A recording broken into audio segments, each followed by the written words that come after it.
Hi, hello, வணக்கம். பல்வேறு சோதனைகளுக்கு ஆட்பட்டு தன்னுடைய சுய முயற்சியால் கடைசியில் வெற்றி பெற்ற மனிதர்களை இங்கு நாம் காண்போம்.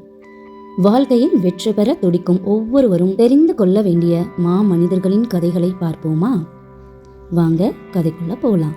ஏழ்மையை போக்க இலக்கிய சேவை செய்தார். ஆப்டன் லிங்லார் என்ற பிரபல கதாசிரியர் ஆவார். அவரை காண ஒரு பத்திரிகை நிருபர் வருகிறார். அவரை பார்த்து நிருபர் சொல்கிறார், நீங்கள் ஆங்கில இலக்கியத்திற்கு அபார சேவை செய்கிறீர்கள் என்றார் நிருபர். அதற்கு ஆப்டன் லிங்லர் சிரித்துக்கொண்டே சொல்கிறார், அதெல்லாம் ஒன்றுமில்லை, என்னுடைய வறுமையை போக்க நான் இலக்கிய சேவை செய்கிறேன் அப்படின்னு சொல்றாரு. ஆப்டன் லிங்லர் கூறியது பொய் இல்லையே. அவர் இலக்கிய சேவை செய்ய வந்ததே தன்னோட குடும்ப கஷ்டத்தை போக்குவதற்காகத்தான். அதே நோக்கில்தான் அவர் இடைவிடாமல் நாவல், சிறுகதை, கட்டுரை முதலியவற்றை எழுதி வந்தார். ஆப்டன் லிங்லர் ஏழை குடும்பத்தைச் சேர்ந்தவர். அவருடைய தகப்பனார் சாராய கடையில் வேலை செய்தார். அங்கு வேலை செய்து வந்ததன் பலனோ என்னவோ அவரும் ஒரு பெரிய குடிகாரன் ஆகிவிட்டார். இதனால் ஏற்கனவே வறுமையில் கஷ்டப்படும் குடும்பம் மேலும் அவஸ்தையை பட்டது. அதற்கு ஆப்டன் லிங்லர் என்ன செய்தார் என்று பார்ப்போம். அவரோட கஷ்டத்தினால ஆப்டன் லிங்லார் பள்ளிக்கூடம் கூட போக முடியவில்லை. அதனால் வீட்டில் தாயாரிடமே எழுத படிக்க கற்றுக்கொண்டார். ஆரம்ப பாடங்களை கற்றதும் அவர் தன் கைக்கு கிடைக்கும் புத்தகங்களை படித்தார். அப்படியே பெரிய பெரிய மேதைகளின் புத்தகங்களையும் படித்தார். இச்சமயத்தில் அவருக்கு பள்ளிக்கு செல்ல வேண்டும் என்ற ஆர்வம் வந்தது. படிப்பில் ஓரளவு தேர்ந்திருந்ததால் அவர் உயர் வகுப்பிலேயே சேர்ந்து கொள்ளப்பட்டார். ஆனால் பள்ளிக்கு சம்பளம் கொடுக்க முடியவில்லை அவரால். அதற்காக அவர் என்ன செய்தார்? சிறிதும் மனம் தளராமல் நகைச்சுவை துணுக்குகள் எழுதி பல பத்திரிகைகளுக்கு அனுப்பி வைத்தார். அவர் அனுப்பும் 10 துணுக்குகளில் நிச்சயம் 2 இடம்பெறும். அதற்கான சன்மானமும் கிடைக்கும்.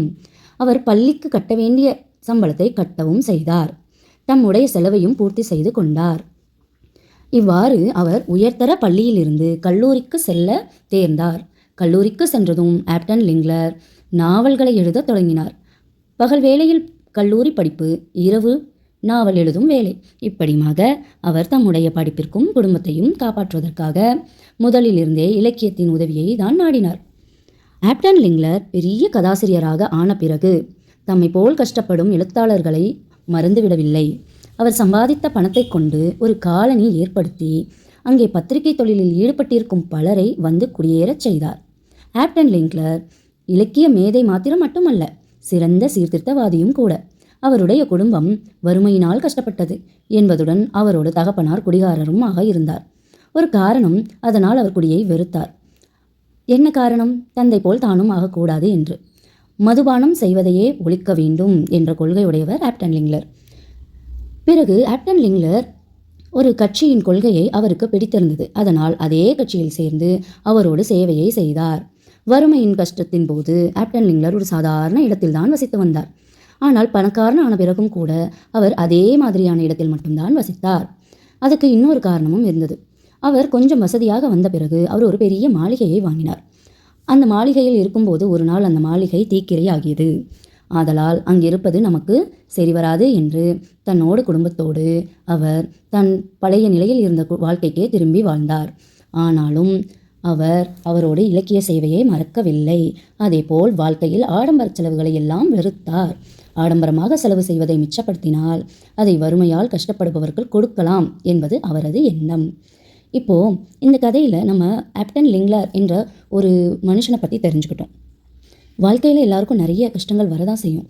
ஆனால் இப்படி ஒரு கஷ்டத்துலையும் தன்னோட முயற்சியை கையில் வச்சுக்கிட்டு அவர் ரொம்ப பெரிய முன்னேற்றத்துக்கு வந்து சேர்ந்தார். இது நமக்கும் ஒரு பாடம். நன்றி.